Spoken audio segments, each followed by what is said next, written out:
Jahre im Dienste meines Volkes. Gib du jetzt deine Stimme ab. Wenn ja, dann tritt für mich ein, so wie ich für dich eingetreten bin. नमस्कार दोस्तों, Adolf Hitler का नाम तो आप सभी लोग जानते हैं। ये जर्मनी का तानाशाह था। सत्ता हासिल करने के लिए उसने अनेक प्रकार से प्रयास किए थे। उसके राजनीति के शुरुआती दिनों में उसने जो प्रयास किया था, उसे इस महीने 9 नवंबर को 100 साल पूरे हो गए। ये प्रयास पूरी तरह से नाकाम रहा, लेकिन हिटलर ने इस नाकामी का भी अपने राजकीय स्वार्थ के लिए भरपूर उपयोग किया। आइए जानते हैं इस वीडियो में हिटलर ने क्या किया था, कैसे उसका प्रयास नाकाम हुआ और उसके बाद उसका आगे क्या हुआ। अक्टूबर 1922 में इटालियन सोशलिस्ट राजनेता और पेशे से पत्रकार रहे बेनिटो मुसोलिनी ने रोम पर मार्च किया और सत्ता हथिया ली। मुसोलिनी प्रथम विश्व युद्ध में सैनिक भी रहा था। हिटलर भी प्रथम विश्व युद्ध में जर्मन सेना में कॉर्पोरल रहा था। हिटलर सामान्य कॉर्पोरल था, लेकिन हाईली डेकोरेटेड था। उसे 2 आयरन क्रॉस मिले थे। 1914 में युद्ध के शुरुआती दिनों में ही उसे आयरन क्रॉस सेकंड क्लास मिला था। 1918 में वुंड बैज और बाद में जर्मनी में सम्मान से देखे जाने वाला आयरन क्रॉस फर्स्ट क्लास उसे मिला था। युद्ध के बाद वर्साय संधि के अनुसार जर्मन सेना को कम करके बस 1 लाख कर दिया गया। फिर भी हिटलर उन दिनों में जर्मन सेना में बना रहा। जुलाई 1919 में उसे मिलिट्री इंटेलिजेंस में काम के लिए नियुक्त किया गया। उन दिनों जर्मनी में युद्ध में हार के कारण निराशा थी। आर्थिक स्थिति भी कमजोर थी और पूरे जर्मनी में साम्यवाद का प्रभाव बढ़ता जा रहा था। इसी के साथ सेना से बाहर किए अनेक सैनिकों ने अपने ग्रुप बनाए थे। उन्हें फ्राई कॉर्प्स के नाम से जाना जाता था। अनेक छोटे छोटे राजकीय पक्ष भी इन दिनों निर्माण हुए थे। इनमें ही एक था एकदम छोटा सा राजकीय पक्ष, जर्मन वर्कर्स पार्टी। हिटलर को इस पर नजर रखने के लिए नियुक्त किया गया, लेकिन हिटलर का राजनीति में इंटरेस्ट बढ़ने लगा था। हिटलर ने सेना छोड़ दी और जर्मन वर्कर्स पार्टी का वो सदस्य बन गया। हिटलर की भाषण शैली से पार्टी के लोग आकर्षित हो रहे थे और बहुत ही कम समय में हिटलर म्यूनिक में प्रसिद्ध हुआ। अगले 1 साल में जर्मन वर्कर्स पार्टी का नाम हिटलर ने बदलकर national socialist German workers party यानी नाजी पार्टी कर दिया। 1922 में मुसोलिनी ने रोम पर मार्च किया। इटली के राजा विक्टर इमैनुअल III ने बेनिटो मुसोलिनी को इटली का डी फैक्टो रूलर बना दिया। हिटलर इससे काफी प्रभावित था और वो भी ऐसा ही कुछ करने के प्रयास में था। आगे क्या हुआ ये जानने से पहले मेरे चैनल को आप सब्सक्राइब करें, बेल बटन को दबाएं और अपने मित्र परिवार में भी मेरे चैनल की लिंक को शेयर करें। हिटलर ने सत्ता हासिल करने के लिए एक प्राइवेट आर्मी भी बनाई थी। इसका नाम था स्ट्रुम एप्टाइलुंग या फिर शॉर्ट में उसे SA के नाम से जाना जाता है, लेकिन जर्मन लोग उसे ब्राउन शर्ट के नाम से जानते थे। हिटलर ने अपने उद्देश्यों को बिल्कुल साफ शब्दों में पार्टी के प्रस्तावों में कहा था। उसे 25 पॉइंट रिजोल्यूशन कहा जाता है। वर्साई के संधि के कॉपी को उसने कई बार अपने भाषणों के दौरान फाड़ दिया था। उसके साथ जर्मनी में बढ़ते आर्थिक संकट पर भी वो भाषण में बोलता था और जर्मनी के पराजय के लिए अकेले जू ही जिम्मेदार है, ये भी उसके भाषण में वो प्रखरता से कहता था। जर्मनी में जू द्वेष काफी पहले से था, लेकिन हिटलर उसे अलग ही लेवल पर ले गया। हिटलर अपने भाषण में वर्साई के संधि को समाप्त करने की बात करता था, जर्मनी के हालात बदलने की बात करता था, जर्मनी के युद्ध में हारे प्रदेश वापस लेने की बात करता था और इसके साथ ही ग्रेटर जर्मनी के लिए आसपास के और प्रदेश लेने की भी वो भाषण में बात करता था। और ये सब उसने 1920 से ही अपने भाषण में करने का आरंभ किया था। हिटलर की पार्टी बवेरिया में एक गुंडागर्दी करने वाली पार्टी के तौर पर कुप्रसिद्ध थी। कम्युनिस्ट पार्टी और नाजी पार्टी में झड़प आम बात थी। हिटलर के प्रखर वक्तव्य और नाजी पार्टी की एंटी कम्युनिस्ट इमेज के कारण अनेक पैरामिलिट्री फ्राइकॉर यूनिट नाजी पार्टी के करीब आए थे और 1923 तक इनकी संख्या काफी बढ़ गई थी। हिटलर का डेमोक्रेटिक प्रोसेस पर बिल्कुल विश्वास नहीं था और 1922 में मुसोलिनी का रोम पर यशस्वी मार्च उसके सामने था, एक उदाहरण की तरह। हिटलर के पास उस समय 20,000 ब्राउन शर्ट की आर्मी थी। उन दिनों हिटलर म्यूनिक के बियर हॉल में अपने भाषण दिया करता था। ऐसे ही किसी बियर हॉल से अपना कू शुरू करने का मन उसने बना लिया था। 1922-23 में म्यूनिक राजकीय संकट में था। नाजी और कम्युनिस्ट संगठनों में मारपीट होती रहती थी और पुलिस बस देखते रहते थे। बवेरिया के प्रधानमंत्री ऑयगन वान शिलिंग ने राइट विंग पॉलिटिशियन और जूरिस्ट रहे गुस्टाव रिटर वान काहर को बवेरिया का स्टेट गवर्नर बनाया। उसे कई सारे डिक्टेटोरियल पावर भी दिए और उसके साथ और 2 लोग मदद के लिए उसने दिए, हांस वान जाइजर और ऑटो वान लासौ। ये 2 लोग थे। जाइजर जर्मन मिलिट्री में कर्नल था और कठोर अधिकारी था और उस समय बवेरियन पुलिस का हेड था। हांस वान लासौ भी सेना में उच्च अधिकारी था। तीनों मिलकर नाजी पार्टी और कम्युनिस्ट पार्टी को कंट्रोल करना चाहते थे। 26 सितंबर 1923 के दिन बवेरियन प्राइम मिनिस्टर निलिंग ने इमरजेंसी घोषित की और दूसरे ही दिन 27 सितंबर को हिटलर ने 14 जगह बड़े भाषण प्रोग्राम रखे थे।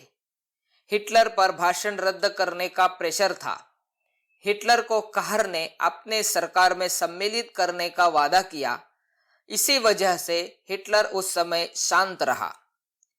हिटलर ने प्रथम विश्व युद्ध के एक सम्मानित जनरल एरिक वान लुडेनडॉर्फ से भी मदद मांगी थी। काहर, जाइजर और लॉसौ खुद ही सत्ताधीश बनना चाहते थे और हिटलर उनके प्लान का एक बस प्यादा था। लेकिन हिटलर को बेवकूफ बनाना इतना सहज नहीं था। उसको काहर के प्लान का संशय आ गया और हिटलर ने सूत्र अब अपने हाथ में लिए थे। म्यूनिक के बियर हॉल बर्गर ब्रोकेलर हॉल में गवर्नर का भाषण होने वाला था। हॉल में 3,000 लोग थे। 8 नवंबर 1923 के शाम को स्टुर्म ऑप्टाइलुंग के 603 सैनिकों ने हॉल को सभी साइड से घेर लिया और हिटलर ने हॉल में प्रवेश किया।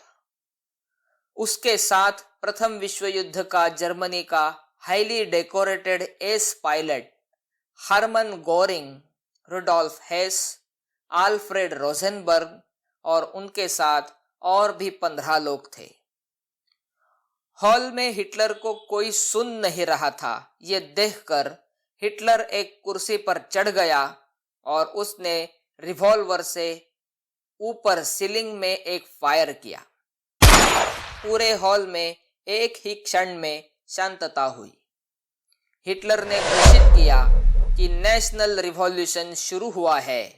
हॉल को 600 लोगों ने घेर लिया है और किसी को भी बाहर जाने की इजाजत नहीं है।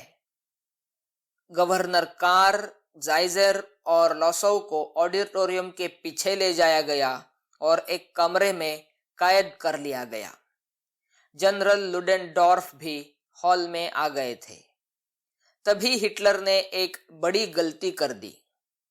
हिटलर ने बर्गर ब्रोकेलेर हॉल को लुडेनडॉर्फ के भरोसे छोड़ दिया और खुद बाकी के स्थान पर क्या चल रहा है ये देखने के लिए वहां से चला गया। रात 10:30 बजे जनरल लुडेनडॉर्फ ने तीनों लोगों को बातचीत करके छोड़ दिया। तीनों ने लुडेनडॉर्फ को एक प्रकार से बातों में फंसाया था। 8 तारीख की पूरी रात म्यूनिख में टेंशन का वातावरण रहा। हिटलर का एक साथी अर्नस्ट रियोएम ने अपने ब्राउन शर्ट के दल को सेना के अम्यूनिशन डेपो को कब्जे में लेने के लिए भेज दिया था, लेकिन वो नाकाम रहा। 9 तारीख की सुबह हिटलर को समझ में आया था कि इस सो कॉल्ड क्रांति का आगे कुछ नहीं होने वाला है। जनरल लुडेनडॉर्फ ने हिटलर को उत्साह देने के लिए कहा, वी विल मार्च। उसके साथ ही हिटलर, रोएम, लुडेनडॉर्फ, हेस, गोरिंग और साथ में जितने भी लोग थे सभी बवेरियन डिफेंस मिनिस्ट्री पर चढ़ाई करने के लिए निकले। लेकिन रास्ते में ऑडियंस प्लाट्स में सभी को रोक दिया गया। सेना और पुलिस काफी गुस्से में थे। उन्होंने सभी नाजी मार्चर्स पर गोलियां चलाई। खुद लुडेनडॉर्फ वहां खड़े थे, फिर भी गोलियां चलाई गई। ये गोलीबारी फील्ड मार्शल हॉल के पास हुई थी। दोनों तरफ से कुछ समय गोलीबारी हुई। हिटलर और लुडेनडॉर्फ को वहां से निकालकर दूर ले जाया गया। हरमन गोरिंग जख्मी हुआ। उसके पैर में गोली लगी थी। नाजी फ्लैग पर खून लगा था और उसे ही उस दिन से ब्लूट फान नाम से जाना जाने लगा, मतलब ब्लड फ्लैग। 2 दिन बाद हिटलर अरेस्ट हुआ। हिटलर का सत्ता हथियाने का प्लान बुरी तरह से फेल हो गया था। इस पुच्छ में बवेरियन पुलिस के 4 अधिकारी और नाजी पार्टी के 15 लोग मारे गए थे। हिटलर का करीबी शुबनेर रिख्टर हिटलर के साथ आर्म इन आर्म चल रहा था। उसे गोली लगते ही वो गिर गया और साथ में हिटलर भी गिर गया और इसीलिए हिटलर बच गया, लेकिन शुबनेर रिख्टर की तुरंत उसी जगह पर मौत हो गई। हिटलर पर देशद्रोह का आरोप था। नाजी पार्टी का मुखपत्र फोल्किशर बेओबाख्टर को बैन किया गया। हिटलर ने सभी आरोप मान लिए, लेकिन कोर्ट में भी उसने अपने वक्तृत्व की चमक दिखाई। गवर्नर कहर, जाइजर और लॉसौ खुद हिटलर के खिलाफ विटनेस बने। ट्रायल का जज हिटलर के लिए सिंपथी रखता था। हिटलर को बहुत कम यानी केवल 5 साल की सजा दी और 9 महीने बाद ही वो पैरोल के लिए एप्लीकेशन कर सकता है, ये छूट भी उसको दे दी गई। हिटलर को लैंड्सबर्ग प्रिजन में रखा गया। उसे काफी कंफर्टेबल रूम में रखा था। उसे बहुत सारी छूट मिल गई थी। पुस्तक लिखने के लिए उसे टाइपराइटर और एक सहायक भी मिल गया था। अब जानते हैं विरोधियों का बाद में क्या हुआ। हिटलर के खिलाफ जबानी देने वाले गवर्नर कहर को 1934 में नाइट ऑफ लॉन्ग नाइव्स के नाम से जाने जाने वाले हत्याकांड में मार दिया गया। उसी समय हांस जाइजर को अरेस्ट कर दिया गया और वो दूसरा विश्व युद्ध समाप्त होने तक, मतलब 1945 तक डाकाऊ कंसंट्रेशन कैंप में ही बंधक बना रहा। उनका मृत्यु 1973 में 98 वर्ष की आयु में हुआ। वो हिटलर के सत्ता हथियाने के इस प्रयास का एक महत्वपूर्ण साक्षीदार थे और वो ऐसे व्यक्ति थे जिन्होंने हिटलर का सत्ता में आना भी देखा और जर्मनी का पूरा सत्यानाश भी देखा।